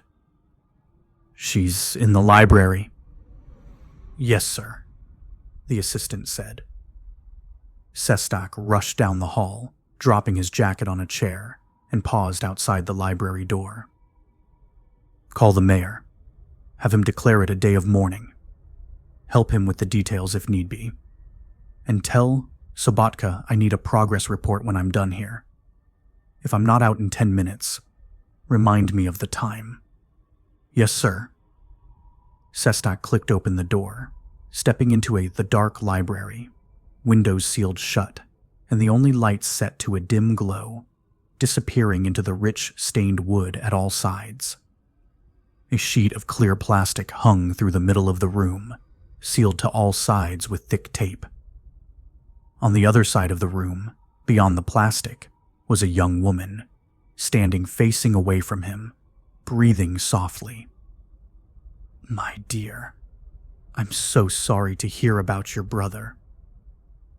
The woman turned slowly, mask dangling from her face, letter opener gripped tightly. Sestak jerked back. You're not Anna? He gasped. No, said Ava gravely. But you and I still need to talk.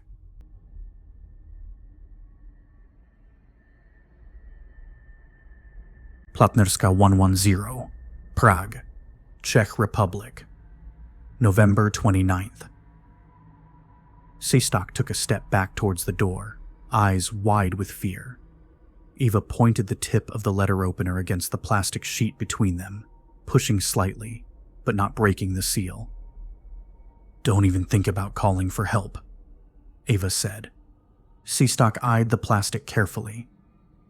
You're here to kill me? He asked, defiant. I'm here to talk, Ava said. But if you give me one hint of trouble, and I'll cut the seal and spit in your face. He watched the tip, then Eva. What are you infected with? Her face didn't twitch. Wait and see. Sestak exhaled slowly, then nodded and walked to the edge of the room, grabbed the arm of an old wooden dining chair, and pulled it in front of the plastic. He sat down carefully, his expression calm, serene almost. He thought a moment, then looked Ava straight in the eye. I suppose you're Miss Kolikov, he said. Ava fought back a twitch in her face, grit her teeth. You met my mother, she said. I was under the impression Inspector Sabakta had you contained. I'm not easy to pin down, Eva replied. I'd think not, or they'd have stopped your little killing spree in Germany. Ava pushed the blade tighter against the plastic. Sestak's facade faltered, and he nodded with a controlled anxiety. I met your mother, yes. About what? He lowered his gaze, licked his lips. It's a complicated subject. Then get talking. Why are the police after her? You should know as well as anyone.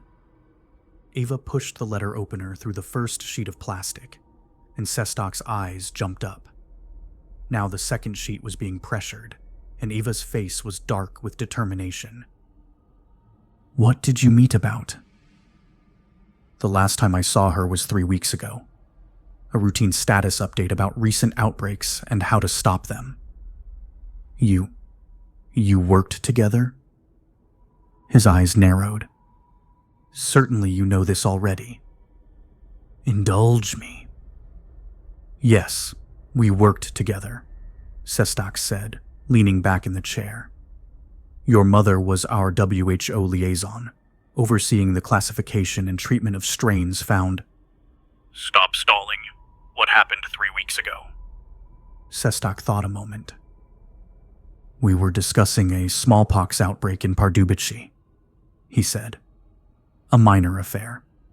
She was reading the report, and her face went white, and she excused herself. What was in the report? Nothing of note. 200 casualties, well contained, and there was no threat to the city here. You've followed up on it? My dear, Pardubice is over 100 kilometers away. I have enough on my plate already. I don't need to be adopting someone else's troubles. So that's it? She just left?